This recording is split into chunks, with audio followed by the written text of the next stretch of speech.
Hey guys, welcome back to the channel. आज की इस वीडियो लेक्चर में हम जो है फिर से एक बहुत इम्पॉर्टेंट टॉपिक को कवर करने वाले हैं। टॉपिक का नाम है डिजास्टर मैनेजमेंट, डीएम।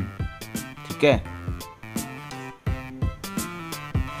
हिंदी में इसको बोलते हैं आपदा प्रबंधन। तो जैसे कि आप नाम से ही समझ सकते हैं कि कहीं पर भी किसी भी क्षेत्र में अगर कोई आपदा आ जाती है तो उसको मैनेज कैसे करेंगे, इस चीज़ को लेके हम इस डिजास्टर मैनेजमेंट वाला जो टॉपिक है, इस चीज़ को जो हम समझते हैं इसमें कि कैसे इसको मैनेज किया जाएगा।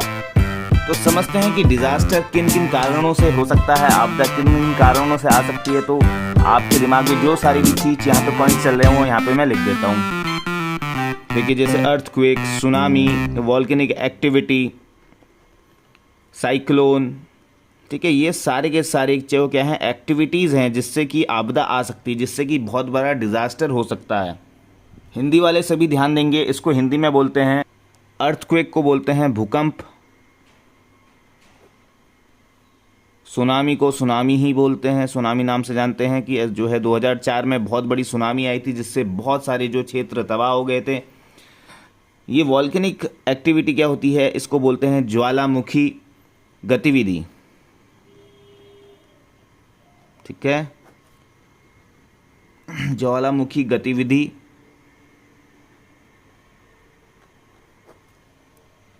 साइक्लोन को हम बोलते हैं चक्रवात। तो ये सारी चीज़ें अगर कहीं पे भी आ जाती हैं तो हर भारत के हर एक नागरिक को जो है ये चीज़ जानना चाहिए कि उस चीज़ को कोप कैसे करें। हालांकि ये बहुत बड़ी बात मैंने यहाँ पे कह दी कि हर एक जो है पर्सन एकदम से परफेक्ट नहीं हो पाता कि इस सिचुएशन को कोप कर सके, लेकिन फिर भी कुछ जो टेक्निक्स वगैरह हैं इनको बताई जानी चाहिए। सिटीजन्स को पता होनी चाहिए कि ऐसी सिचुएशन में हम करें क्या। अब जैसे कि अगर आप लोग को पता होगा कि इसके क्या सिंबल्स होते हैं, कहीं पे अगर तूफान आ रहा है, कहीं पे अगर सुनामी आ रही है या आने वाली है, अगर किसी लोगों को अगर आप लोग पहले से जागरूक हैं तो उससे होने वाले बहुत सारे नुकसान से जो है आप बच सकते हैं। बहुत सारे लोगों की जो है जान जा सकती है अगर आप लोग जो है, आप लोग को पता नहीं होगा कि ऐसी कोई एक्टिविटी यहाँ पे होने वाली है। अगर आप चीज़ इसको अलर्ट कर दोगे लोगों को तो लोग जान पाएंगे कि यहाँ पे कुछ चीज़ जो है बेहद खतरनाक होने वाली है, जिस चीज़ के लिए पहले से ही जो है आप अपने आप को प्रिवेंट कर सको। सपोज जैसे हम एक लोकेशन लेते हैं, इंडिया में गोवा ले लीजिए। गोवा जो है बिल्कुल बीचेस हैं, वहाँ पे समुद्र है। ठीक है, समुद्र पे जो है मान लीजिए सुनामी जो है ज़्यादा प्रोन होती है ऐसी एरिया पे जहाँ पे समुद्र होते हैं, कोस्टल एरियाज़ होती है। अगर आपको पता है कि वहाँ पे जो है तूफान वगैरह आने वाला है, वहाँ पे नुकसान हो सकता है, तो अगर आपको पता होगा कि यहाँ पे ऐसी जो है पर्टिकुलर कोई चीज़ होने वाली है तो आप पहले से अलर्ट हो जाएंगे और उस जगह को आप जो है खाली कर देंगे।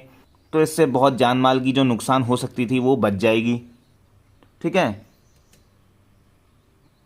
और इन सब को जो है निपटने के लिए एक एक्ट बनाया गया है। एक्ट का नाम है डिजास्टर मैनेजमेंट एक्ट।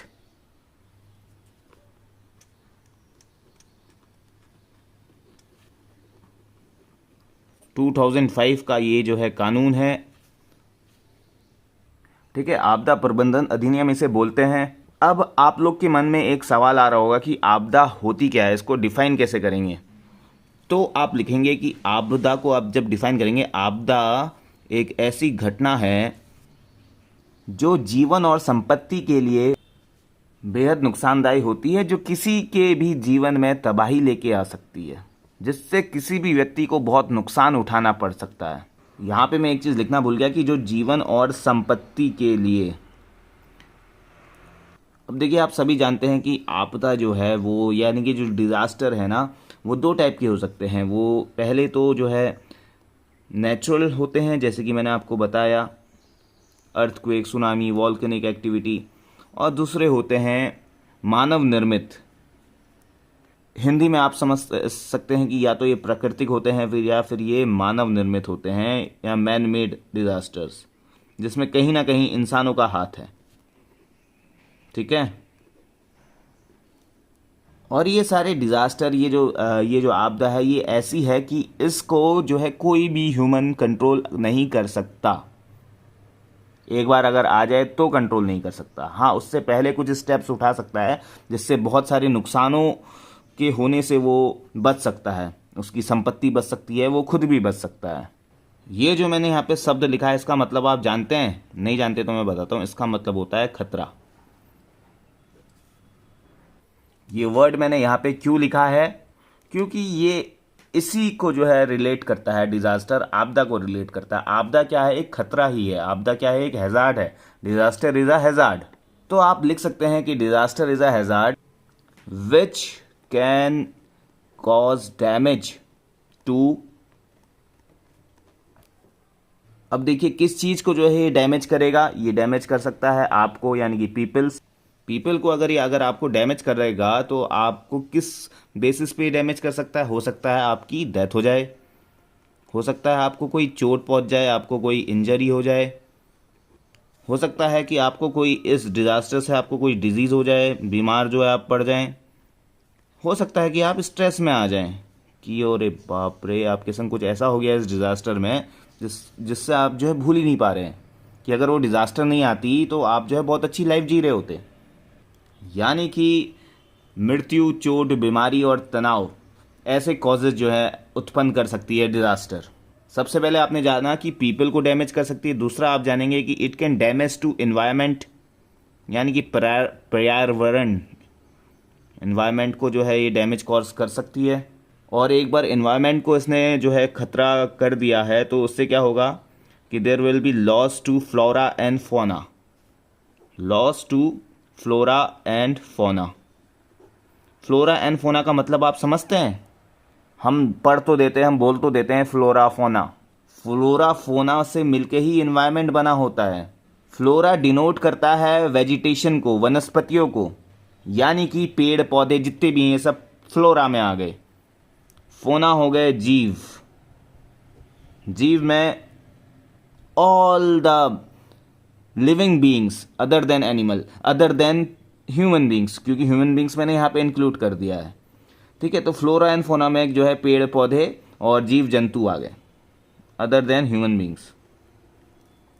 तो इन्वायरमेंट के कंटेक्स्ट में हम देखेंगे तो क्या हो सकता है, इन्वायरमेंट में फ्लोरा एंड फोना की जो है लॉस हो सकती है।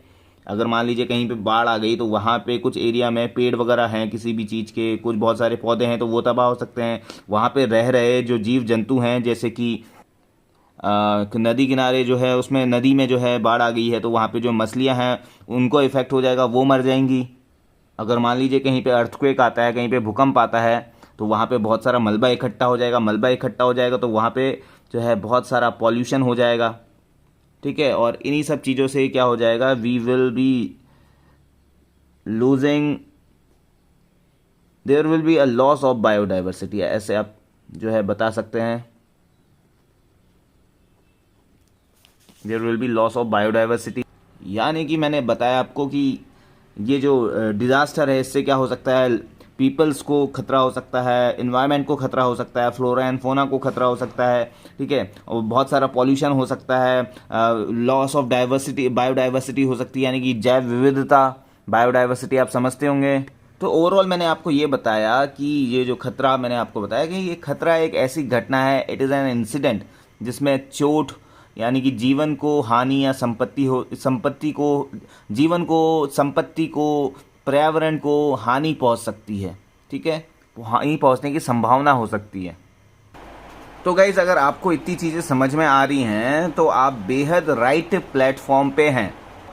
आप इस वीडियो में बिल्कुल डिटेल से समझने वाले हैं अर्थक्वेक के बारे में, सुनामी के बारे में, वॉल्केनिक एक्टिविटीज़ के बारे में, साइक्लोन के बारे में। एक टाइप की आपको जो है बेसिक अंडरस्टैंडिंग हो जाएगी, एक समझ हो जाएगी कि आखिर ये जो मामला चल क्या रहा है। अब जो है एक इम्पॉर्टेंट क्वेश्चन मैं यहाँ पे लिखने जा रहा हूँ जिसको आपको समझना होगा। ठीक है, देखिए डिज़ास्टर कहीं पे भी किसी क्षेत्र में आ गई और उस क्षेत्र में सबसे सोवरेन कौन है, वहाँ पे गवर्नमेंट है। ठीक है, कहीं पे बाढ़ आ गई तो उस बाढ़ को आप और मैं, लोकल लोग जो है जिनकी पहुंच के बाहर है, वो चीज़ जो है उसको कंट्रोल नहीं कर सकते, उसको मैनेज नहीं कर सकते। तो मैनेज कौन करेगी, गवर्नमेंट करेगी। तो आपको पता होना चाहिए कि what is the role of government in disaster management. सरकार ऐसे क्या कदम उठा सकती है डिज़ास्टर को मैनेज करने के लिए, आपदा को प्रबंध करने के लिए। अब आपके दिमाग में बहुत सारे क्वेश्चन चल रहे होंगे, बहुत सारे आंसर्स भी आ रहे होंगे। ये आपके दिलो दिमाग में ये वाला जो है छप जाना चाहिए, ये वाला मैटर, कि सरकार का ऐसा क्या रोल है डिज़ास्टर मैनेजमेंट को प्रिवेंट करने में। तो चलिए ये क्वेश्चंस वगैरह बहुत हो गए। ठीक है, अब जो है मेन मुद्दे पे आते हैं। डिज़ास्टर आपने समझ लिया। ठीक है, अब क्लासीफाई करेंगे डिज़ास्टर को क्लासीफाई करेंगे डिज़ास्टर को, दो काइंड के डिज़ास्टर्स होते हैं। एक होता है मैन मेड डिज़ास्टर, ठीक है, और दूसरा होता है नेचुरल डिज़ास्टर। इसको हम मोर स्पेसिफिक लिख सकते हैं, classification of disaster, man made और नेचुरल, यानी कि मानव निर्मित और नेचुरल को प्राकृतिक आपदा। फिर फर्दर यहाँ पे जो है इनको क्लासीफाई करेंगे नेचुरल में क्या क्या हो सकता है। जैसे मैंने अभी आपको ऊपर बताए थे, ये वाले जो मैंने बताए थे आपको, बाढ़ बताई थी, ठीक है, भूकंप बताया था, सुनामी बताई थी, कहीं पे ड्राफ्ट पड़ जाता है, सूखा पड़ जाता है। आपने बहुत जगह सुना होगा अखबारों में कि इस फलानी जगह में लैंडस्लाइड हुई है, भूस्खलन हुई है। तो आप लोग मुझे बताएं कि लैंडस्लाइड किस टाइप का डिज़ास्टर है, क्या ये नेचुरल डिज़ास्टर है, क्या ये मैनेजमेंट डिज़ास्टर है। तो मैं आपको बता दूं, यहाँ पे आप जो है क्लासीफाई कर लीजिए मैन मेड में। पहले आप ये लिख लीजिए लैंडस्लाइड्स, ठीक है, फॉरेस्ट फायर, आपने जो है कॉमनली आजकल सभी जानते हैं फॉरेस्ट फायर क्या होती है। इसको अगर हिंदी में बोलेंगे, लैंडस्लाइड को हिंदी में बोलते हैं भूस्खलन, और फॉरेस्ट फायर तो आप समझते हैं जंगल में लगने वाली आग। तो यहाँ से जो है आप समझ सकते हैं कि डिज़ास्टर्स को हमने टू कैटेगरीज में बांटा है, नेचुरल और मैन मेड। मैन मेड में अगर फर्दर हम देखें तो मैन मेड डिज़ास्टर में सारे डिज़ास्टर कवर हो जाते हैं अपार्ट फ्रॉम नेचुरल डिज़ास्टर्स। जैसे कि हमने कहीं पे सीमेंट की बहुत बड़ी फैक्ट्री लगा दी, या हमने कहीं पे जो है जिससे हम ये कॉपी वगैरह, पेन वगैरह, ये कॉपीज पे पन्ने लिख रहे हैं, हमने जो है कहीं पे ये कॉपी बनाने की बहुत बड़ी फैक्ट्री लगा दी। और आपको पता होगा कि कॉपी बनने के लिए जो है पेड़ों का यूज़ किया जाता है, ठीक है, और पेड़ों को काटा जाता है। अब पेड़ों को हम काटेंगे तो हमारे एनवायरनमेंट को डैमेज होगा, और हो सकता है एनवायरनमेंट को जैसे डैमेज हो जाए तो पेड़ों की खासियत क्या होती है आपको पता होगा कि पेड़ जो हैं, पेड़ की जो जड़ें हैं ना, वो ज़मीन की जो मिट्टी है उसको जो है मजबूत बना के रखते हैं, उसको हिलने नहीं देते। और जैसे आप पेड़ काट देंगे तो जड़ इसकी कमज़ोर हो जाएगी, जड़ कमज़ोर हो जाएगी तो जो इसकी होल्डिंग कैपेसिटी है मिट्टी को होल्ड करने की किसी पर्टिकुलर एरिया में, तो वो जो है कमज़ोर हो जाएगा। और मान लीजिए आप कहीं पे वहाँ से जो है बाढ़ आती है, बाढ़ आएगी तो यहाँ पे जो है सारी की सारी मिट्टी अपने साथ नीचे बहा के ले जाएगी। सपोज ये नदी से पानी आ रहा है, ठीक है, ये बेसिक नदी आ रही है, नदी जो है इस पेड़ों के संपर्क में आती है और पेड़ आपने काट दिए तो जो है इसकी रूट जड़ें कमज़ोर हो गई तो यहाँ पे जितनी भी एरिया में इसने अपनी जड़ फैलाई थी वो सारी की सारी जो है एरिया कमज़ोर हो गई। वो एरिया कमज़ोर हो गई, वहाँ पे जितने भी मिट्टी पत्थर वगैरह साथ थे वो जो है बह के नदी के संग चले जाते हैं, नदी के संग बह के जाएंगे। नदी तो अपने रूट में ही जाएगी, लेकिन उसके साथ में जो पार्टिकल से सेडिमेंट्स लेके आई है वो जगह जगह पे छोड़ देगी। हो सकता है यहाँ पे कोई ह्यूमन बस्ती हो इस नदी के किनारे, और हो सकता है कि ये जो पार्टिकल्स अपने साथ पे लेके आ रही है ये ह्यूमन बस्ती में ही छोड़ दे, बड़े बड़े पत्थर, बड़े बड़े मिट्टी यहाँ पे लाके छोड़ दे। तो होगा क्या, इससे ह्यूमंस को जो है डिफ़िकल्टी होगी। हो सकता है ह्यूमन के घरों में जो है ये मिट्टी घुस जाए, हो सकता है पूरी की पूरी कॉलोनी जो है मिट्टी से भर जाए, कॉलोनी टूट जाए, पत्थर घुस जाए वहाँ पे। तो अगर आप जो है एक बड़े कॉन्सेप्ट में समझोगे कि इसके जो है क्या कॉजेज़ हो सकते हैं, और होते basically man made cause he होते हैं, तो जो है आप आगे चल के इस पूरी वीडियो लेक्चर में बहुत अच्छे से समझने वाले हैं इस डिज़ास्टर को। फिर अब हम इसकी ना कैटेगरी को बढ़ाते हैं, ठीक है, water and climate related disaster. ये दो को तो आप अच्छे से समझ गए। नेचुरल डिज़ास्टर क्या होते हैं जो मैंने आपको यहाँ पे बताया, earthquake, tsunami, volcanic activity, cyclone. Man made क्या होता है, जैसे लैंडस्लाइड हो गई, फॉरेस्ट फायर हो गया, एग्जाम्पल मैंने आपको दिया। और जो एग्जाम्पल मैंने आपको बताया ना, नदी में पत्थर आ रहे हैं, पत्थर से ज़मीन खिसक रही है, ये लैंडस्लाइड का एग्जाम्पल है, ठीक है। और हो क्यों रहा है, क्योंकि इंसान जो है पेड़ों को काट दे रहा है, यहाँ पे आग लगा दे रहा है, फॉरेस्ट फायर कर दे रहा है। हो सकता है ना एक नदी के किनारे बहुत बड़ा फॉरेस्ट हो और वहाँ के जो है पेड़ों को काट दिया जा रहा हो, तो उससे नदी के संपर्क में वो वाला क्षेत्र आएगा, और वाले क्षेत्र से जो है सेडिमेंट्स वगैरह जाएंगे, और वाला क्षेत्र ऐसी जगह पे जाके, यानी जो नदी है ऐसे क्षेत्र पे जाके संपर्क करेगी जहाँ पे मानव बस्ती हो, जहाँ पे जो है ह्यूमन रेजिडेंस रह रहे हों, ठीक है। तो हमने जो है देखा मैन मेड, नेचुरल, फिर हम देखते हैं water and climate related disaster. ये अपने आप में एक बहुत बड़ा जो है टॉपिक है, water and climate related disaster. इसमें सभी तरीके के डिज़ास्टर कवर हो जाते हैं। इसको हिंदी में बोलते हैं जल एवं जलवायु संबंधी। जैसे कि इसमें बहुत सारी चीज़ें आएंगी, जैसे कि बाढ़ हो गए, चक्रवात हो गए, साइक्लोन हो गए, ठीक है, ओले पड़ते हैं कहीं पे, ओलावृष्टि, कहीं पे बादलों का फटना यानी कि जो है क्लाउड क्रैकिंग होती है, उससे भी बहुत सारी तबाही होती है। और अगर जो है हम स्पेसिफिकली जो है क्लाइमेट की बात करेंगे, क्लाइमेट रिलेटेड डिज़ास्टर, तो हो सकता है कि कहीं पे बहुत बड़ी आंधी आ जाए, कहीं पे बिजली चमक जाए, ठीक है, कहीं पे बहुत ज़्यादा गर्मी हो, कहीं पे बहुत ज़्यादा कोल्ड वेव्स चल रही हों, ठीक है। तो ये सारी की सारी भी जो है डिज़ास्टर के फॉर्म में आएंगी। अब मान लीजिए किसी क्षेत्र में बहुत सारी गर्मी हो रही है तो वहाँ पे सूखा पड़ जाएगा, ड्रॉफ्ट बोलते हैं जिसे, ठीक है। और कहीं पे अगर सूखा या ड्राफ्ट पड़ जाएगा तो वहाँ पे जितनी भी एग्रीकल्चर वगैरह होती है वो ज़्यादा इफ़ेक्ट होगी, और वो इफ़ेक्ट होगी तो उससे इकोनॉमी इफ़ेक्ट होगी, और इकोनॉमी इफ़ेक्ट होगी तो पूरा नेशन इफ़ेक्ट होगा। तो हम यहाँ पे जो है हीट एंड कोल्ड वेव्स भी डाल सकते हैं, हीट एंड कोल्ड वेव्स, गर्म और शीत लहर, क्योंकि जाड़ों के टाइम पे चलती है जब बेहद कड़ाके की ठंडी होती है, उसी को बोलते हैं कोल्ड वेव। जब बहुत ज़्यादा गर्मी चलती है, लू होती है, लोग जो है गर्मियों से भी मर जाते हैं, उसे कहते हैं हीट वेव। ये भी एक काइंड का डिज़ास्टर ही है। अब यहाँ पे और अच्छे से फोकस करेंगे कि जो क्लाइमेट रिलेटेड डिज़ास्टर है, इसमें कहीं ना कहीं जो है ह्यूमन का ही जो है इन्वॉल्वमेंट है। तो मेरे प्यारे मित्रों, अगर आपने अभी तक इतना सब कुछ जान लिया है जो मैंने आपको बताया, तो अब आपको ये जानना चाहिए कि दो इम्पोर्टेंट फोर्सेस का गठन किया गया है, जिसे बोलते हैं NDRF, national disaster rescue force, और दूसरा है SDRF, state disaster rescue force. यानी कि ऐसे दो फोर्सेस, जब कभी भी कोई डिज़ास्टर वगैरह आएगी नेशनल लेवल पे, तो इन फोर्सेस के पास बहुत सारे जो है रिसोर्सेज होंगे, जिससे कि हेल्प हो सकती है किसी भी एरिया में। अगर कोई डिज़ास्टर आती है तो उस एरिया को वापस से अपनी स्टेज में लाने के लिए। और ये सारी चीज़ें जो हैं होती हैं डिज़ास्टर मैनेजमेंट एक्ट 2005 के अंतर्गत। इस एक्ट में टोटल 11 चैप्टर्स हैं, 79 सेक्शंस हैं, ठीक है।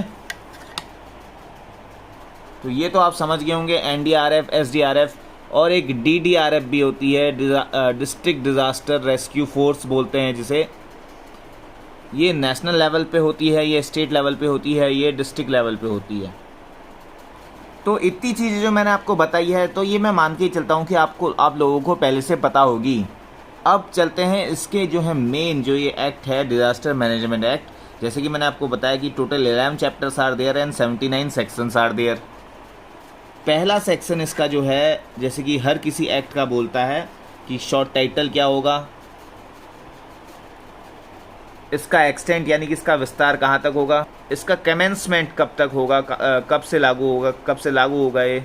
और ये सारी की सारी 3 सेक्शंस जो हैं हमारे चैप्टर 1 में इंक्लूड हो जाते हैं, जिस चैप्टर का नाम है प्रिलिमिनरी, ठीक है। मैं आपको बता दूं शॉर्ट टाइटल इसका क्या होगा, इस एक्ट को क्या कहलाया जाएगा, ये कहलाया जाएगा disaster management act 2005। Extent to whole of India. Commencement की इसकी डेट है, इसकी कमेंसमेंट डेट आपको पता होनी चाहिए 23 दिसंबर 2005, ठीक है। एक्सटेंट की बात अगर की जाए तो होल ऑफ इंडिया, और अगर इसके शॉर्ट टाइटल की बात की जाए तो उसका टाइटल हो गया डिज़ास्टर मैनेजमेंट एक्ट 2005।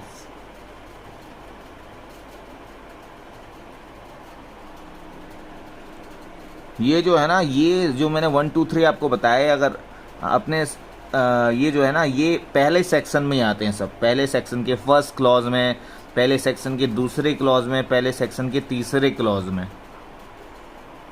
फिर इसका जो सेकंड सेक्शन है डिज़ास्टर मैनेजमेंट एक्ट का, वो डेफिनेशंस की बात करता है। डेफिनेशंस में बहुत सारी डेफिनेशंस दे रखी हैं, और इसमें जो है जो डेफिनेशंस यहाँ पे दे रखी है, जिन जिन की डेफिनेशन दे रखी है वो मैं आपके सामने यहाँ लिखने जा रहा हूँ।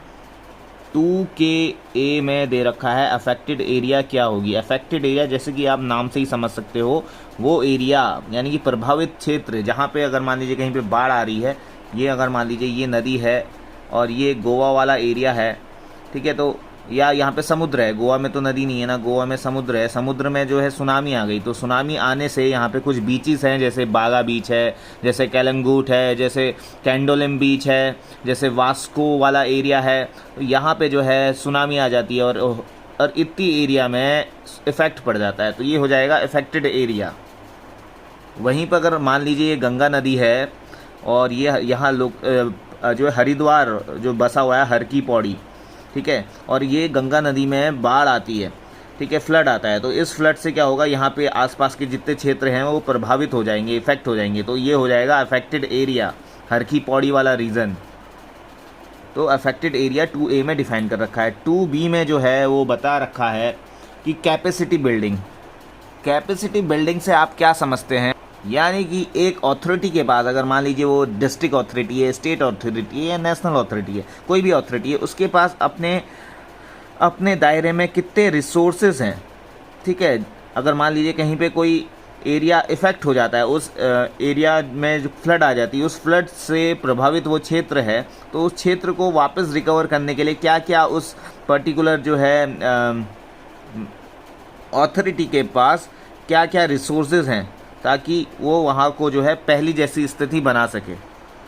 तो ओवरऑल जो है कैपेसिटी बिल्डिंग में रिसोर्सेज पे जो है फोकस किया है कि अपने आप को, अपने अथॉरिटी जो भी है, जो भी रिस्पॉन्सिबल है, अगर कहीं पे किसी क्षेत्र में जो है कोई एरिया इफेक्ट जो हो जाता है, कहीं पे बाढ़ आ जाती है, कहीं पे सुनामी या अर्थक्वेक के कारण कहीं जो एरिया इफेक्टेड हो जाती है, तो उस इफेक्टेड एरिया को वापस जो है दुरुस्त करने के लिए क्या क्या रिसोर्सेज हैं उस अथॉरिटी के पास। तो पहली बात, इस रिसोर्सेज जो भी हैं उस रिसोर्सेज को आइडेंटिफाई करना कि हमारे पास क्या क्या जो हैं औजार या सब्सटेंसेस या टूल्स वगैरह हैं।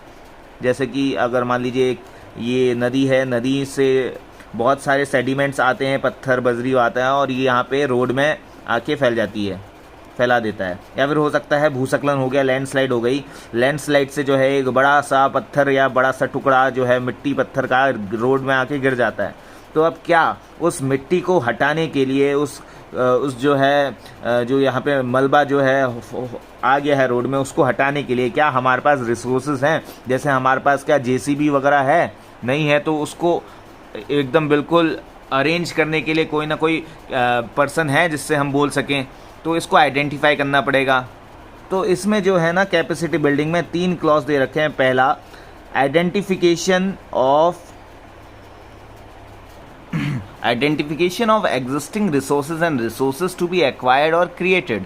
फिर इसी के सेकंड के ये जो बी वाला जिसको कैपेसिटी बिल्डिंग है, इसी के सेकंड क्लॉज में लिखा है कि एक्वायरिंग और creating resources identified under sub clause first. पहले में जो है आपने आइडेंटिफाई किया कि हमें किन किन चीज़ों की ज़रूरत होगी अगर कहीं पे कोई जो है आपदा आ जाएगी तो, और किन किन चीज़ जो है ऑलरेडी हमारी अथॉरिटी के पास हैं, हमारे कब्जे में हैं, जिसको हम यूज़ कर सकते हैं। सेकंड ये बोल रहा है कि उन चीज़ की जिसकी हमें ज़रूरत पड़ सकती है उसको हम एक्वायर करेंगे, उसको हम क्रिएट करेंगे, अपने पास लेके आएंगे। ठीक है, ये वाला जो है 2 मेन पॉइंट हैं इसमें। फिर उसके बाद 2 की जो है सी वाला जो पॉइंट है उसमें लिखा हुआ है कि सेंट्रल गवर्नमेंट क्या होगी। सेंट्रल गवर्नमेंट की डेफिनेशन दे रखी है। सेंट्रल गवर्नमेंट किसके कंटेक्स्ट में? डिजास्टर मैनेजमेंट के कंटेक्स्ट में। ठीक है, तो यहाँ पर सेंट्रल गवर्नमेंट से क्या मतलब है? बेसिकली आमतौर पे सेंट्रल गवर्नमेंट तो सभी जानते हैं कि केंद्र सरकार होती है, लेकिन डिजास्टर मैनेजमेंट के कंटेक्स्ट में क्या होगी? जो कंसर्न मिनिस्ट्री, ठीक है, कंसर्न मिनिस्ट्री और department of government of India having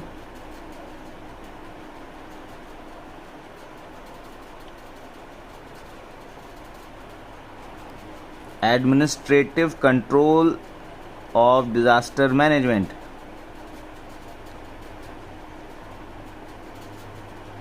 ठीक है।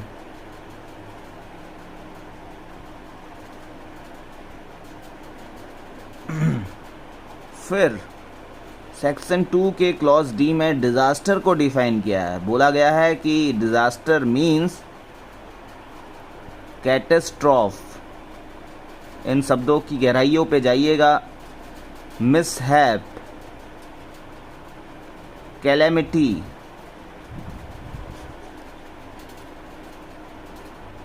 और ग्रेव ऑक्यूरेंस, इन 4 चीज़ों पे लिमिट कर दिया गया है कि डिज़ास्टर मैनेजमेंट क्या है, कैटास्ट्रोफ है, मिसहैप है, कैलेमिटी है, ग्रेव ऑक्यूरेंस है। किस चीज़ की? किसी भी क्षेत्र में, इन एनी एरिया, किसी भी क्षेत्र में मिसहैप होने की संभावना, किसी भी क्षेत्र में कैटास्ट्रोफ होने की, किसी भी क्षेत्र में कैलेमिटी होने की, इन एनी एरिया, ये सारे के सारे वर्ड जो हैं एक ही सिनोनियम को डिनोट करते हैं, जो है डिज़ास्टर, यानी कि अनहोनी। और किसी भी क्षेत्र में अगर ये कैटास्ट्रोफ हो रहा है, मिसहैप हो रहा है, कैलेमिटी हो रही है या ग्रेव ऑक्यूरेंस हो रहा है, तो उस क्षेत्र में इन चीज़ों के कारण क्या होगा? एक लॉस होगी, लॉस टू ह्यूमन लाइफ हो सकता है, ह्यूमन लाइफ को लॉस हो सकता है लॉस टू प्रॉपर्टी हो, ठीक है। हो सकता है यहाँ पे डेथ भी हो जाए पर्सन की, हो सकता है वो सफ़र करे पूरी ज़िंदगी भर, हो सकता है कि पूरी की पूरी प्रॉपर्टी तबाह हो जाए या फिर किसी प्रॉपर्टी के किसी पार्ट में जो है कुछ नुकसान हो जाए। फिर आप जो है चले डिज़ास्टर मैनेजमेंट पे। 2E में दे रखा है डिज़ास्टर मैनेजमेंट, ठीक है। डिज़ास्टर मैनेजमेंट 2E में डिफाइन कर रखा है। यहाँ पर लिखा है, यहाँ पे बताया गया है कि continuous and integrated process, continuous and integrated process, ठीक है।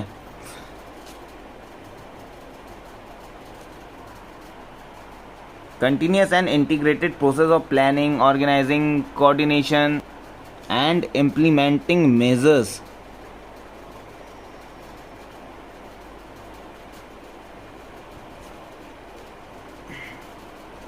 which are very necessary for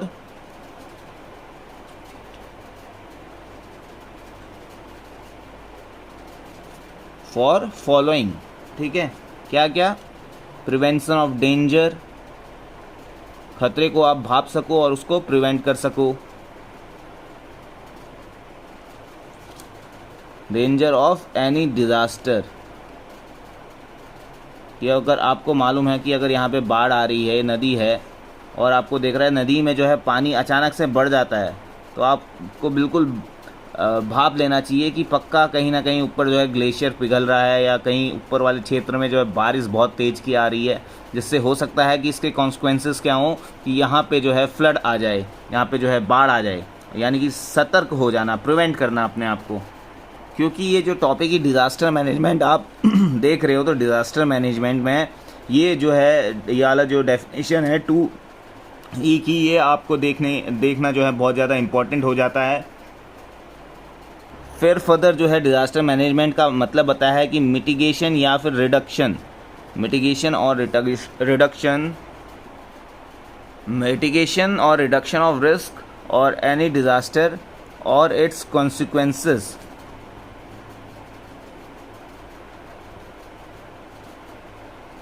आपने जो है एक बार प्लान कर लिया, ऑर्गेनाइज कर लिया, ठीक है, मेज़र कर लिया आपने, उसके बाद आप जो है खतरे को भाप रहे हो, उसको जो है प्रिवेंट करने के लिए आपने क्या किया, फिर उसको जो है और रिस्क कम कर दे रहे हो। जैसे कि एग्ज़ाम्पल, आप एफॉरेस्टेशन कर रहे हो, यानी कि आप पेड़ उगा रहे हो उन नदी के आसपास वाले क्षेत्र में। उससे क्या होगा, जो पेड़ की रूट्स हैं वो जकड़ लेगी मिट्टी को, और जिससे क्या होगा, वो नदी में बहे, यानी कि वो वाली जो एरिया टाइट हो जाएगी, और बाढ़ आएगी तो एकदम से जो है यहाँ पे इस मिट्टी, इस अवसादों को अपने साथ नहीं लेके जाएगी, जिससे अब एरिया में आगे चल के जो नदी जिस क्षेत्र में जाएगी वहाँ उतना ज़्यादा ये है तहलका, तबाही नहीं मचाएगी। ये एक टाइप का आप जो है रिडक्शन ऑफ रिस्क कर रहे हो। फिर तीसरा जो है इसमें है कैपेसिटी बिल्डिंग। अभी आपको समझाया था कैपेसिटी बिल्डिंग का मतलब, ठीक है। तो ये सारी चीज़ें हैं जो डिज़ास्टर मैनेजमेंट के अंदर होती हैं। एकदम बिल्कुल तैयार रहना, एकदम जो इक्विपमेंट्स हैं उनको तैयार रखना, अगर मान लीजिए कभी भी कोई कहीं पे ख़तरा होता है एंड डिज़ास्टर्स के कारण, तो आप निपट पाओ। फिर इसी में एक पॉइंट आता है रिहैबिलिटेशन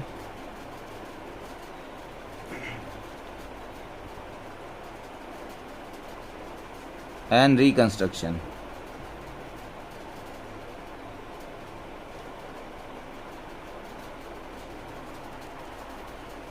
इसी में एक पॉइंट और आता है इवैक्यूएशन, रेस्क्यू एंड रिलीफ। ठीक है, इन पॉइंटों का मतलब आप लोग समझते होंगे, आपको अच्छे से आता होगा, पता होगा। नहीं पता होगा तो वो बहुत ही लोकल लैंग्वेज में बताऊँ। इवैक्यूएशन मतलब देखिए, अगर कहीं पे बाढ़ आती है, कहीं पे भूकंप आ जाता है, तो वहाँ पे कुछ लोग फंस जाते हैं। ठीक है, फंस जाते हैं तो अब जैसे चार धाम प्रोजेक्ट आपने सुना था, वहाँ पे जो है रोड वगैरह बन रही थी, तो उसमें जो है कुछ मज़दूर बीच में जो है फंस गए थे वहाँ टनल के अंदर। तो उन टनल में जो फंसे हुए मज़दूर थे, जो वर्कर्स थे, इंजीनियर्स भी यहाँ पे थे, ये जो फंस गए थे, तो इनको इवैक्यूएट कराना, वहाँ से निकलवाना, रेस्क्यू बोलते हैं जिसे। और फिर उनको जो है रिलीफ देना, उनको मेडिकल फैसिलिटीज़ वगैरह प्रोवाइड करना, पानी देना, खाना देना, एनर्जी ड्रिंक वगैरह देना। क्योंकि ऐसी कंडीशन में जो है इंसान जो है अपना फोकस जो है खो देता है, बहुत घबरा जाता है। वहीं पे अगर यहाँ पे किसी के घर हैं जो कि इस आपदा से प्रभावित हो चुके हैं, तो उनको जो है रिहैबिलिट करना, वहाँ से कहीं दूसरी जगह बसाना, ताकि वो अपनी लाइफ की शुरुआत फिर से कर सकें। रिकंस्ट्रक्शन एंड रिहैबिलिटेशन ये होता है। Preparedness to deal with any disaster, आप जो है कोई भी डिज़ास्टर हो, चाहे बाढ़ हो, भूकंप हो, सुनामी हो, उससे लड़ने के लिए एकदम प्रिपेयर रहना। और प्रिपेयर कैसे रहेंगे आप? आपके पास जो है सारे के सारे इक्विपमेंट्स वगैरह सब होंगे। जैसे कहीं पे आग लग जाती है तो आपके पास फायर एक्सटिंग्विशर होंगे, आग बुझाने का यंत्र। ठीक है, अगर ये आपके पास पहले से होंगे तो आप जो है बिल्कुल उस डिज़ास्टर को कोप कर सकेंगे।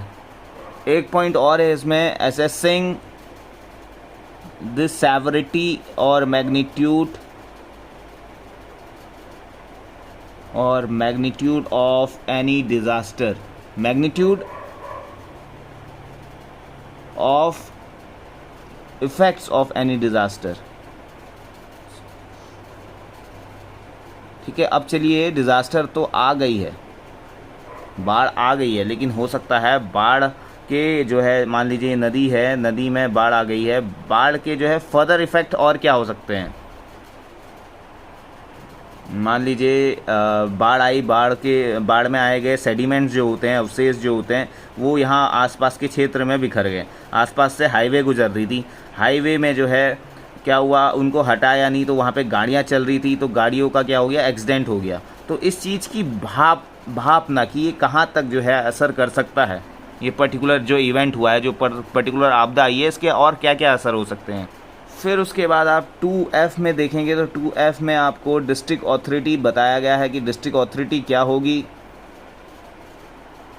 It simply means disaster management authority. जो अभी मैं ऊपर आपको बता रहा था ना, NDRF, SDRF, DDRF, वही सब, disaster management authority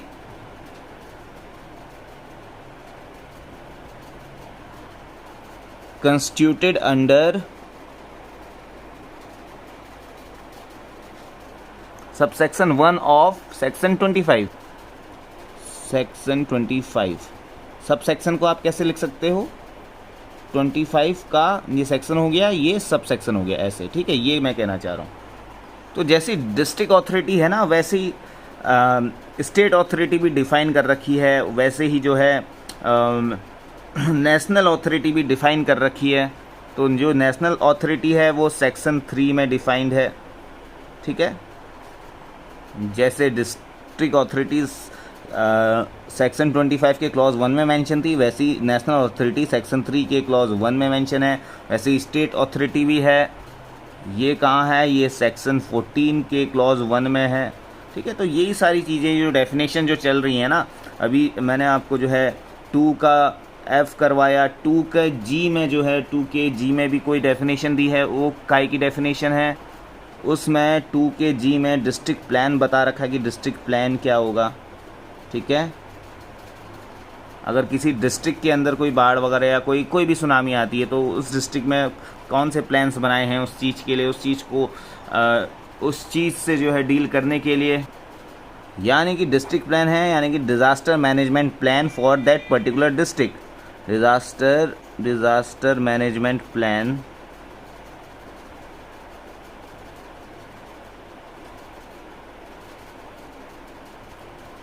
for the district, ठीक है। और ये प्लान कहाँ पे बताया गया है? It is being told under section 31।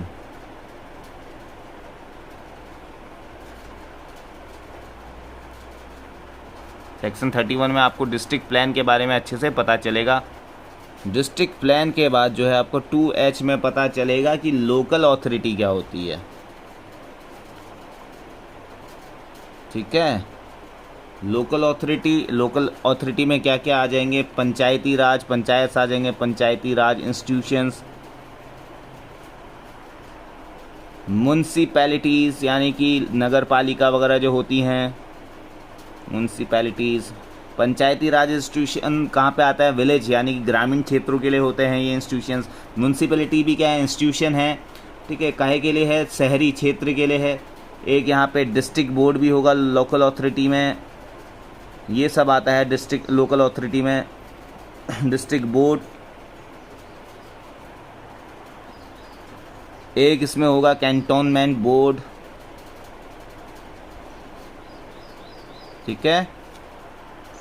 एक इसी में होगी टाउन प्लानिंग अथॉरिटी,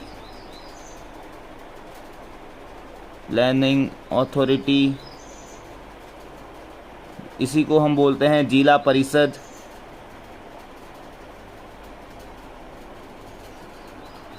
तो ये सारी अथॉरिटीज़ किसमें? लोकल अथॉरिटीज़ में आ जाएंगी, ठीक है। और इनका काम क्या होगा? To render essential services,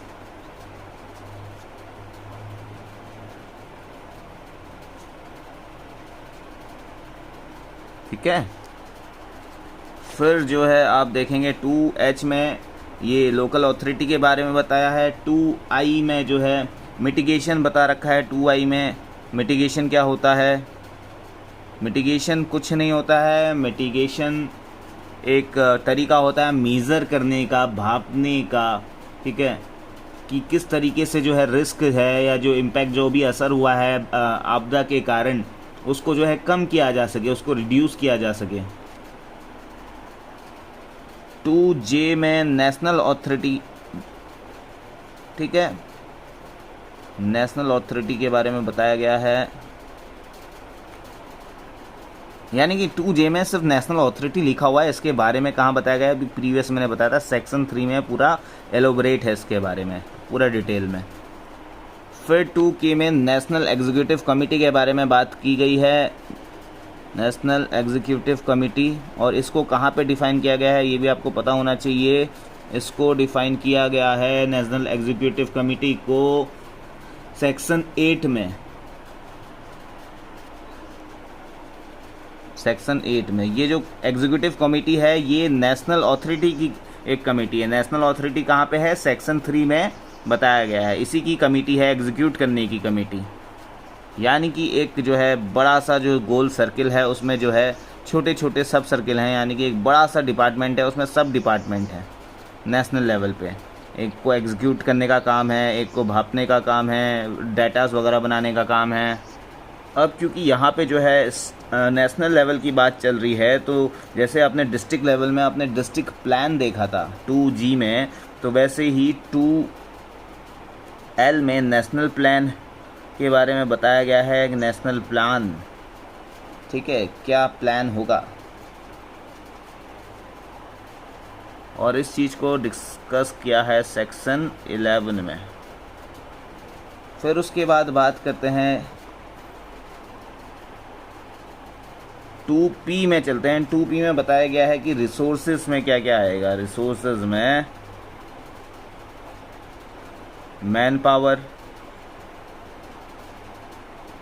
labours वगैरह, सर्विसेज, मटेरियल, ठीक है, ये सारे के सारे जो हैं रिसोर्सेज की डेफिनेशन में फॉल होंगी। फिर आप जो है 2Q पे देखिए, 2Q पे ना बताया गया है कि स्टेट अथॉरिटी क्या होगा। स्टेट अथॉरिटी को यहाँ पे डिफाइन किया है। स्टेट अथॉरिटी में बताया गया है कि state authority means state disaster management authority, और state disaster management authority section 14 पे डिफाइंड है। सेक्शन 14 के क्लॉज 1 में मैंने आपको पीछे भी बताया था। ठीक है, अब स्टेट लेवल की बात चल रही है, स्टेट डिजास्टर मैनेजमेंट की बात चल रही है, तो यहाँ पर इसकी जो है एक एग्जीक्यूटिव कमिटी भी होगी।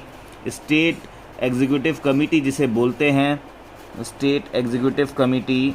और ये जो है, ठीक है, पहले मैं लिख लेता हूँ, स्टेट एग्जीक्यूटिव कमिटी।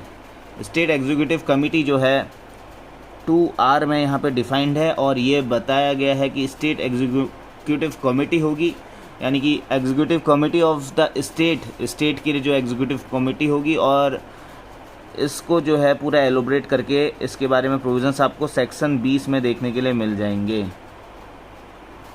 वहीं पे फिर उसके बाद जो है स्टेट गवर्नमेंट को 2S में डिफाइन कर रखा है। स्टेट गवर्नमेंट को 2S पे स्टेट गवर्नमेंट में कौन आ जाएगा? स्टेट गवर्नमेंट में एडमिनिस्ट्रेटर्स आ जाएंगे जो उस गवर्नमेंट को जो है रूल कर रहे होंगे। यहाँ के एडमिनिस्ट्रेटर्स जिन पे क्या होगा? एडमिनिस्ट्रेटिव कंट्रोल होगा। एडमिनिस्ट्रेटिव कंट्रोल किसके पास होता है किसी भी स्टेट का? तो मैं आपको बता दूं, एडमिनिस्ट्रेटिव कंट्रोल जो होता है चीफ सेक्रेटरी के पास होता है। ठीक है, जो कि सचिवालय में बैठता है। ये IAS लेवल का अधिकारी होता है। अब इस चीफ सेक्रेटरी के अंदर भी बहुत सारे सेक्रेटरीज होते हैं, जैसे कि बहुत सारे डिपार्टमेंट होते हैं। उन डिपार्टमेंट के अलग अलग, जैसे एजुकेशन डिपार्टमेंट है तो एजुकेशन सेक्रेटरी होगा। तो हम यहाँ पे जो है डिजास्टर की बात कर रहे हैं, तो administrative control of disaster management, जिसके पास भी ये जिम्मा सौंपा गया होगा, जिस भी IAS अधिकारी को ये जिम्मा सौंपा गया होगा, जो सीनियर IAS ऑफिसर होगा, उसके अंदर आ जाएगा ये जो पूरा की पूरी जो स्टेट गवर्नमेंट वाला जो है एडमिनिस्ट्रेटिव कंट्रोल कौन करेगा? उस वो पर्टिकुलर जो पर्सन है। ठीक है, और फिर लास्ट पे यहाँ पे बताया गया है 2T में कि स्टेट प्लान क्या होगा। स्टेट प्लान क्या होगा? यानी कि वो प्लान जो कि डिज़ास्टर मैनेजमेंट को प्रिवेंट करने के लिए बनाया गया होगा, प्रिपेयर्ड अंडर सेक्शन 23। ठीक है,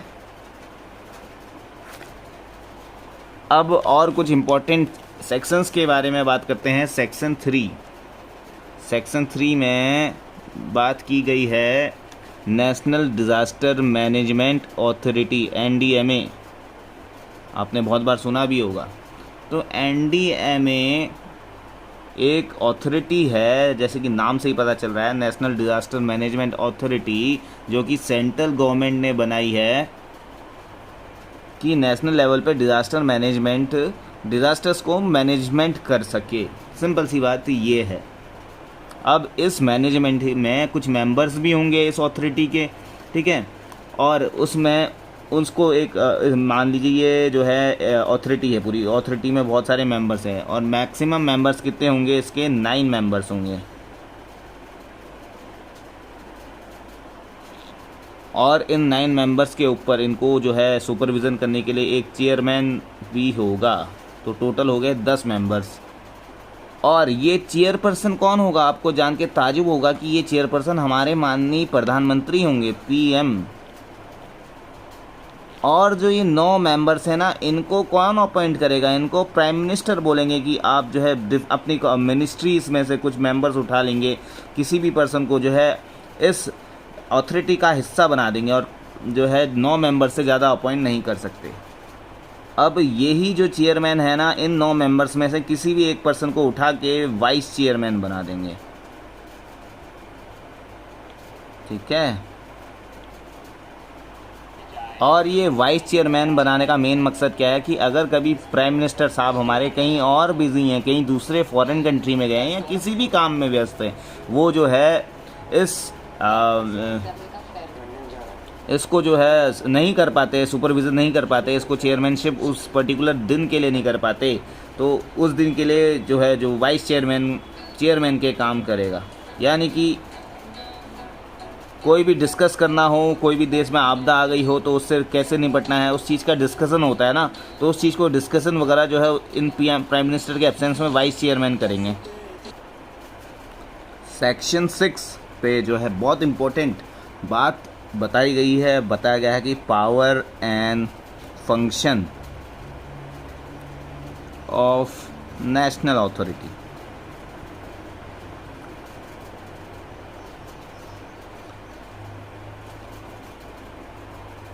तो सबसे पहले जो है आपको पता होना चाहिए कि फंक्शन क्या होते हैं, इनकी क्या रिस्पॉन्सिबिलिटीज़ होती हैं नेशनल अथॉरिटी की।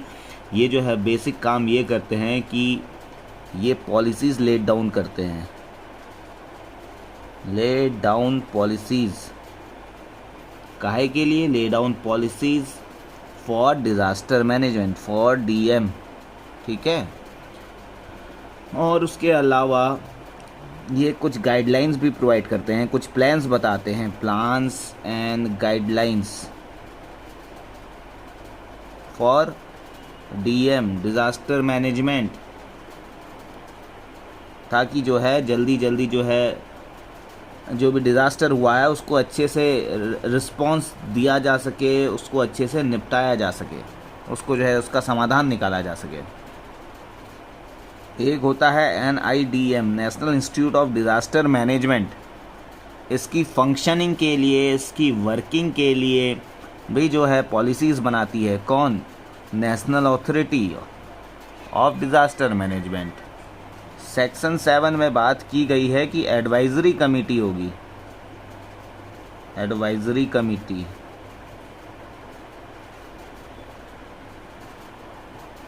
इस एडवाइजरी कमेटी के मेंबर्स कौन होंगे, जो एक्सपर्ट होंगे, किस चीज़ में एक्सपर्ट होंगे, डिज़ास्टर मैनेजमेंट को रेस्क्यू करने में, डिज़ास्टर को मैनेजमेंट करने में, डिज़ास्टर्स को रेस्क्यू करने में, ठीक है। वो सारे के सारे लोग आएंगे एडवाइजरी कमेटी में। और इनको जो सैलरीज़ वगैरह मिलेगी ना, वो सारी की सारी सैलरीज़ मिलेगी with the prior consultation of the central government, ठीक है।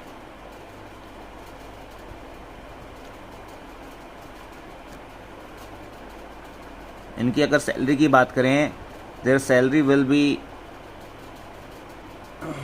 सैलरी या फिर अलाउंसेस, इनको वेतन भत्ते, ठीक है, सैलरी और अलाउंसेस मिलेंगी, that will be prescribed bye national authority, national authority, ठीक है, जो कि सेक्शन 6 में मैंने आपको बताया, सेक्शन 3 में मैंने आपको बताई थी।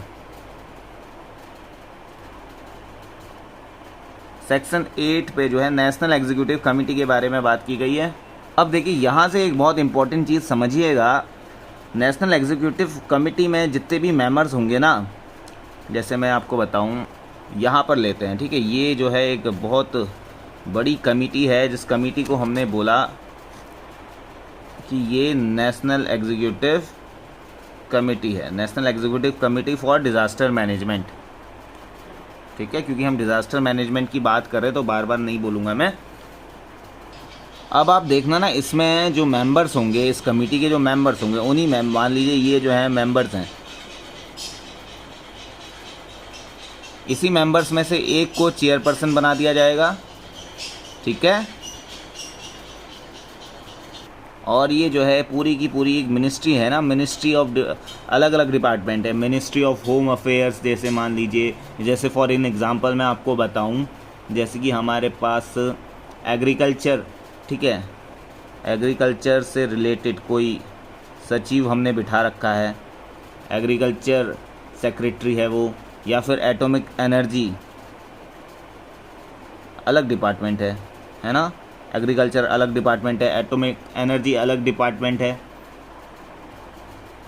डिफेंस एक अलग डिपार्टमेंट है, वाटर सप्लाई एक अलग डिपार्टमेंट है, मिनिस्ट्री है, ठीक है ना, यानी कि डिफेंस मिनिस्ट्री होती है, एग्रीकल्चर मिनिस्ट्री होती है, एटॉमिक एनर्जी मिनिस्ट्री होती है, अलग अलग ये जो है मिनिस्ट्रीज़ हैं। तो इसी मिनिस्ट्री के जो है सेक्रेटरी जो होंगे वो इसके मेंबर्स होंगे, इस पूरी नेशनल एग्जीक्यूटिव कमेटी के, और इन्हीं में से एक को चेयरपर्सन बना दिया जाएगा। अब देखिए, अगर ना ये चीज़ आप समझ गए, एक बहुत इंपॉर्टेंट चीज़ मैं बताता हूँ जो बहुत सारे लोगों को पता नहीं होती। अगर किसी डिज़ास्टर में किसी की जान चले जाती है, ठीक है, तो उसकी फैमिली को ना एक रिलीफ मिलता है, उस रिलीफ का नाम होता है एक्स ग्रेशिया, राहत मिलती है, ठीक है। ये कब कब मिलता है? On account of loss of life, on account of loss और डैमेज टू हाउसेस,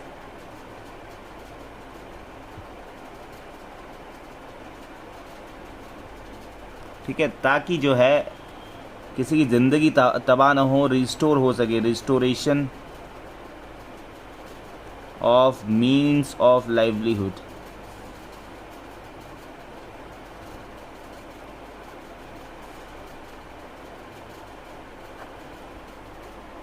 तो गाइज़, अगर आप जो है इतनी सारी चीज़ें समझ गए हैं तो मैं आशा करता हूँ कि बाकी चीज़ भी जो आप समझ ही जाएंगे, और बाकियों में भी ऐसा कुछ नहीं। जैसे अभी तक हमने नेशनल डिज़ास्टर मैनेजमेंट अथॉरिटी के बारे में बात की थी, तो वैसे ही सेक्शन 14 में स्टेट डिज़ास्टर मैनेजमेंट अथॉरिटी के बारे में बात की गई है। और स्टेट डिज़ास्टर मैनेजमेंट अथॉरिटी का जो चेयरपर्सन होगा वो वहाँ का चीफ मिनिस्टर होगा। जैसे कि हमारे स्टेट जो है उत्तराखंड है, ठीक है, उत्तराखंड का जो चीफ मिनिस्टर है वही जो है स्टेट डिज़ास्टर मैनेजमेंट अथॉरिटी का अध्यक्ष होगा, SDMA, Uttarakhand disaster management authority, UDMA बोल सकते हैं इसे। और किसी भी पर्टिकुलर स्टेट में 8 मेंबर से ज़्यादा मेंबर्स नहीं होंगे इस कमेटी के, इस अथॉरिटी के। तो टोटल जो स्ट्रेंथ हो जाएगी इस अथॉरिटी की, टोटल 9 हो जाएंगे, एक चीफ मिनिस्टर और बाकी 8 अदर मेंबर्स। चीफ मिनिस्टर जो है इस स्टेट डिज़ास्टर मैनेजमेंट अथॉरिटी का, SDMA का क्या होगा? चेयरपर्सन होगा, CM। चीफ मिनिस्टर जो है चेयरपर्सन होगा इस अथॉरिटी का।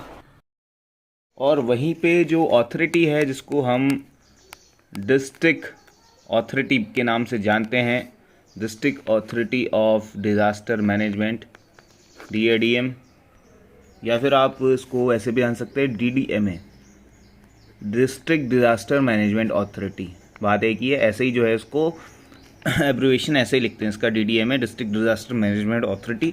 इसका जो मेन चेयरपर्सन होगा वो कौन होगा? इसी किसी पर्टिकुलर डिस्ट्रिक्ट का डिस्ट्रिक्ट मजिस्ट्रेट, DM, ठीक है। और सेक्शन 25 में इसके बारे में प्रावधान दिए हैं डिज़ास्टर मैनेजमेंट एक्ट में। सेक्शन 25 में बोला गया है कि डिस्ट्रिक्ट डिज़ास्टर मैनेजमेंट अथॉरिटी होगी। तो ओवरऑल मैंने आपको अभी बताया कि सेक्शन 25 में there is a provision that state government shall, ये जो वर्ड है ना इसको समझना है, स्टेट गवर्नमेंट सेल यानी कि बनाएगी ही बनाएगी, स्टेट गवर्नमेंट एक क्रिएट करेगी डिस्ट्रिक्ट डिज़ास्टर, मैं शॉर्ट फॉर्म में लिख देता हूँ, डिस्ट्रिक्ट डिज़ास्टर मैनेजमेंट अथॉरिटी। तो ये जो अथॉरिटी होंगी ना, इसमें जो है टोटल 7 मेंबर्स होंगे। इन 7 मेंबर्स में से एक मेंबर जो होगा DM होगा, जो कि इसका चेयरपर्सन होगा।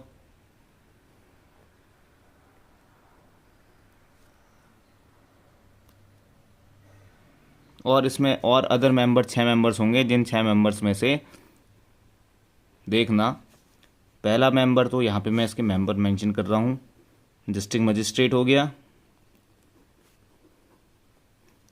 उसके बाद दूसरा मेंबर जो है, ये जो आपका जो डिस्ट्रिक्ट के जो रिप्रेजेंटेटिव होते हैं ना, आपकी एरिया को जो डिस्ट्रिक्ट को रिप्रेजेंट करते हैं पार्लियामेंट में, यानी कि मेंबर ऑफ पार्लियामेंट, MPs जो होते हैं। फिर इसमें चीफ एग्जीक्यूटिव ऑफिसर होंगे डिस्ट्रिक्ट के, सीईओ,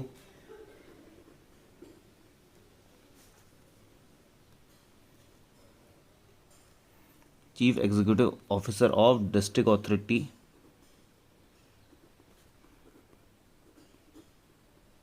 ठीक है। एक मेंबर होगा CMO, chief medical officer,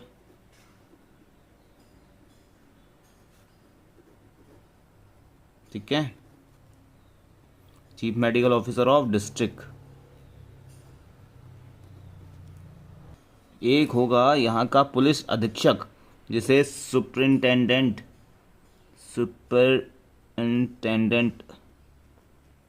of police,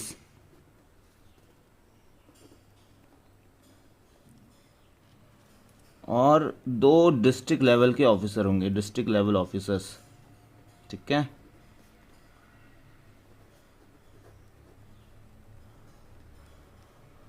district level officers में कौन कौन आ सकते हैं? यहाँ पे एसडीएम आ सकता है, ठीक है,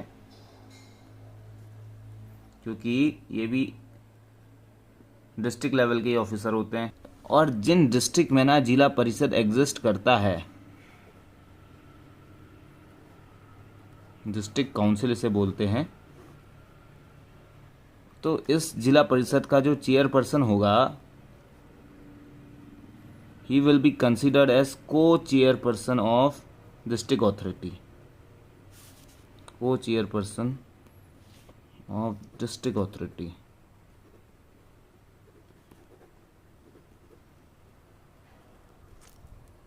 अब इसी डिस्ट्रिक्ट, ये जो सेक्शन 25 में जो बताया है कि there will be district disaster management authority, तो उसी के लिए स्टेट गवर्नमेंट एडिशनल कलेक्टर,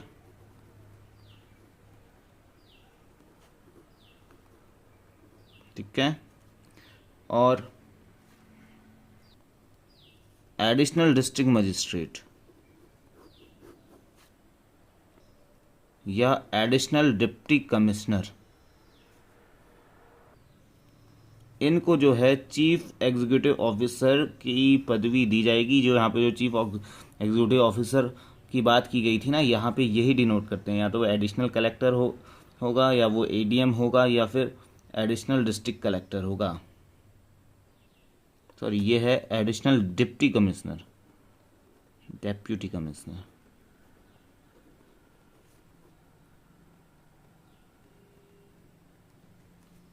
ठीक है। तो गाइज ये थी कुछ इंपॉर्टेंट टर्म्स जो आपको बतानी बहुत ज़्यादा बेहद ज़रूरी थी। और अगर आपको जो है ये कॉन्सेप्ट समझ में आया होगा डिज़ास्टर मैनेजमेंट का, और जो मैंने इंपॉर्टेंट यहाँ पे आपको ऑफिशियल्स लिखवाए हैं, ये भी जो भी कमिटीज़ वगैरह, जो भी अथॉरिटी वगैरह मैंने समझाई है, अगर समझ में आई है तो वीडियो को लाइक कर दीजिएगा। साथ में अगर चैनल को सब्सक्राइब नहीं किया तो चैनल को सब्सक्राइब कर दीजिएगा। अगर अपने दोस्तों के संग शेयर करना चाहते हैं तो शेयर भी कर सकते हैं। Thank you so much for watching.